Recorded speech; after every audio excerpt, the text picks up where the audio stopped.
How you guys doing today? Thanks a lot for checking out this Go Drum Yourself gear review. My name is Nathan Richardson, and today we're going to be talking about the Sonor JoJo bass drum pedal. Anyways, I hope you enjoy it. Check it out. Okay, so first of all, let's talk about the packaging of this pedal. Normally I would never talk about that, but the packaging of this comes in as first class, and I've never seen a drum product come with such cool packaging. We got a shoebox that it comes in with high definition graphics. On the back talks about the pedal and his inspiration to build it, so that's pretty awesome. And yeah, also if you're a vinyl collector, this perfectly holds your 7-inches, so I'm keeping it for that. Plus it just looks so good, there's no way I could have thrown this away.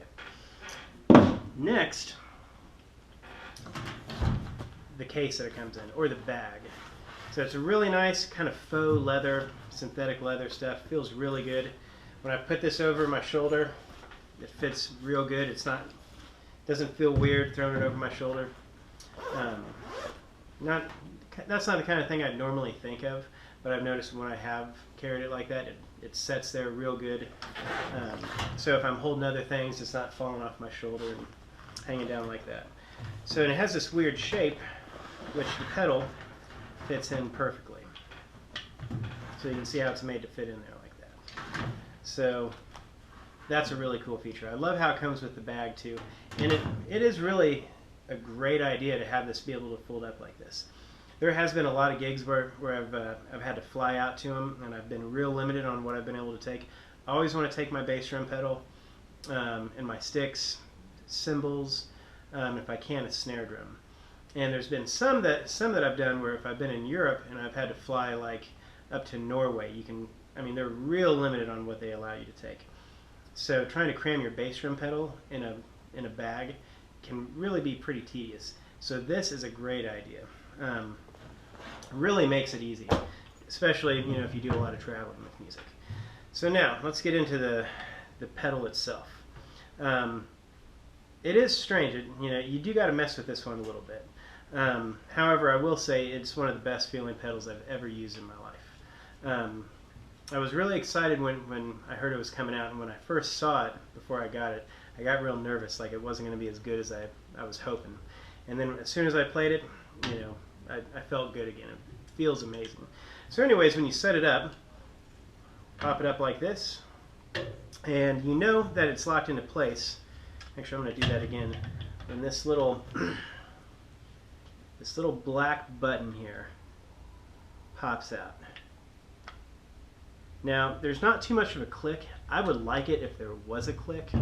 So it would just make me feel a little bit more comfortable when I'm locking onto a bass drum pedal, knowing that it's not going to come loose and the post isn't going to fall back on you.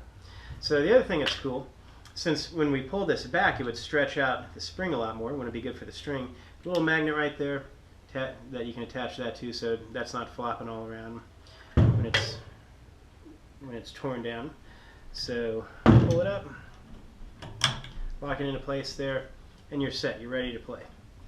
Now, when you set this up on your bass drum hoop, this piece right here, you kind of got to mess with for a little bit.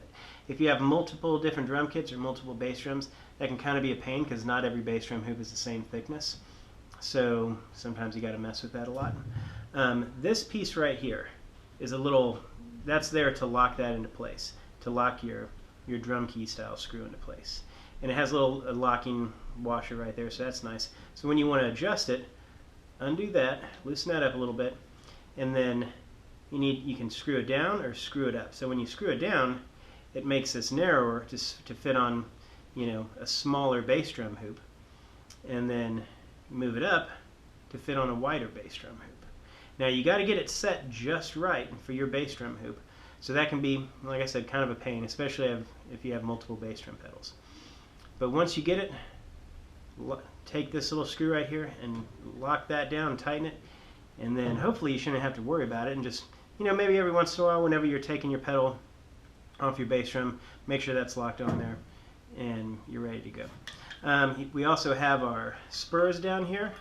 I like how they're at an angle, so they're digging into the carpet when you use them. I think that's a nice feature. And you do have some rubber down here. It helps make it a little bit sturdier. and stable when you're playing, so that's good. One thing I will say about this whole setup design with this button, it is made out of plastic, and the fact that there's things going on in here inside this whole contraption that I'm not seeing how it works, and I just can't really see it in general, does make me scared that that could break sometime. And if that could break, I don't know if it's very easy to get new parts for that or to fix it. Probably something worth looking into. But so that makes me a little nervous. Also, I can tell a lot of times when I'm playing, you know, I'll kind of see it rocking a little bit here. That kind of makes me nervous a little bit. Now, I've kind of decided this isn't the pedal that I'm going to use for heavier playing. Like if I'm playing in a really loud rock band, or if I'm having to play with a lot of power. Probably not the pedal I'm going to use. I'm going to save this for lighter rock playing, you know, jazz, stuff like that. Things that I'm really not having to slam super hard. Now, I'm not saying don't use it for real heavy rock playing. Go for it. I'd be curious to know if you do have any problems with it. But anyways, let's get into some of the other things with it. Those are really the only design issues that I've found that, you know, have had me a little leery. Actually, one other thing, the drum key. You know, kind of a strange looking little drum key. We got our drum key on one end, and we have our little Allen wrench style on the other end. Now, not the biggest deal in the world if you lose this, but if you're out on a gig and you lose this and you need to adjust something or you need to tighten something up and you don't have Allen wrenches with you, you're kind of screwed. So the one thing that I do think they should implement on this pedal for later on is some way to attach this to the pedal. So it's always there, it's secure whenever you're moving it around. Kind of like, you know, most of the modern pedals. DW, Tama, they all have some way to attach, you know, your special key, you know, onto your pedal. And ones like, you know, like the Tama pedal, they have that little hammer. It has the Allen wrench, 2 different Allen wrench sizes. It's always there if you need it. So that would be something cool that they could do in the future. Now, let's talk about some ways that we can use this pedal that will help us out. So the strap. I like the strap. I've never used a strap before, but I haven't had any problems with it. Maybe, you know, it might be offline a little bit when you set it up. Just make sure it's in line, and I haven't had any problems with it moving to the side or getting weird on me in any way. I don't think you're probably ever going to need to replace this strap. You know, they did make a big deal talking about how solid this stuff was.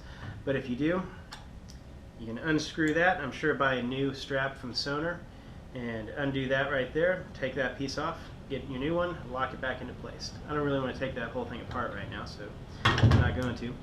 Another cool thing, and we see how our pedal, or our beater locks in right there. So this is kind of cool. If you want to adjust, if you like your footboard angle, but you want to adjust the beater angle, take your Allen wrench, stick it in right there, set it wherever you want to without having to mess with the angle of your footboard. Now, I like my beaters back a little farther so I can get a lot of momentum with them, so I keep mine back about that far.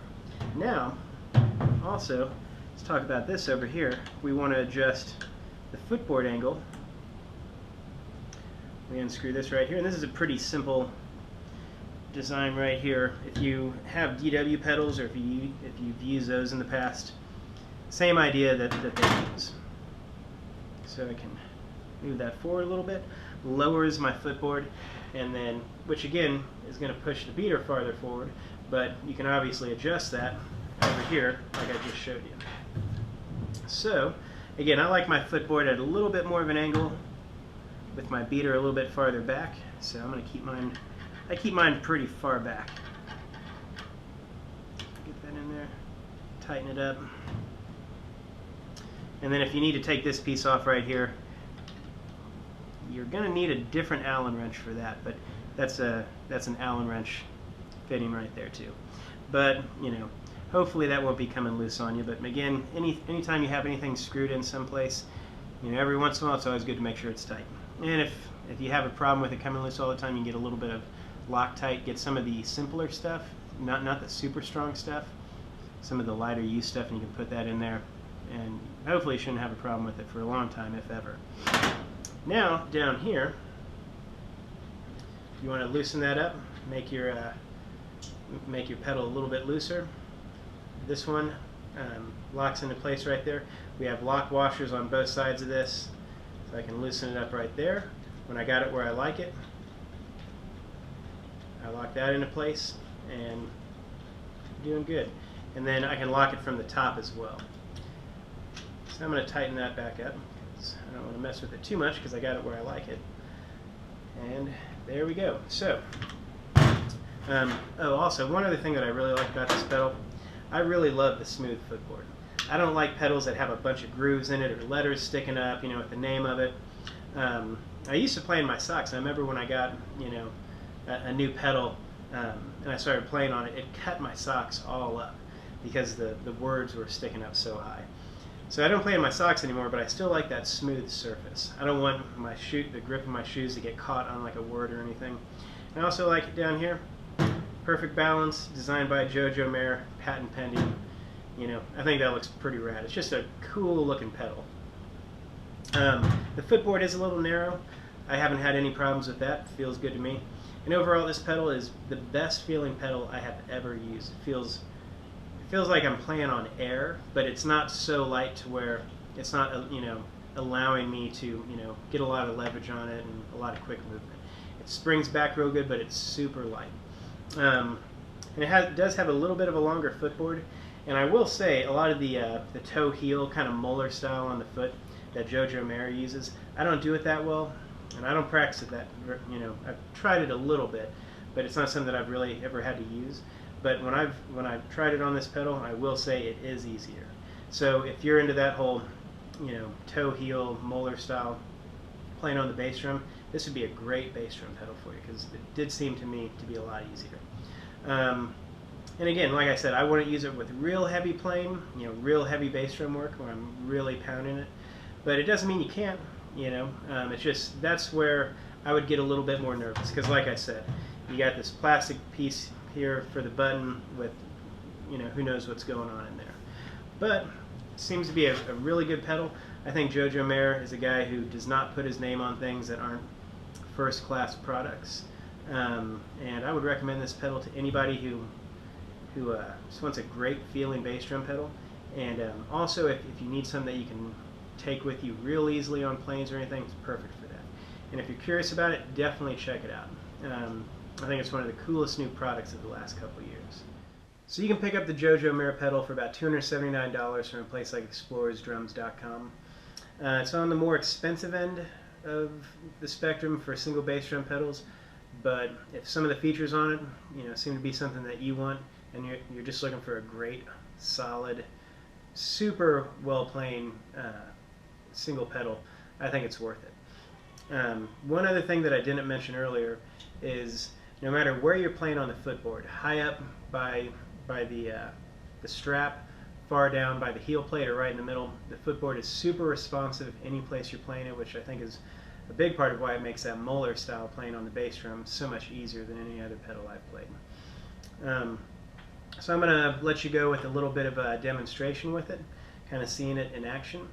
Thanks again for watching the video. I hope this helped you out. Go to our website, godrumyourself.com.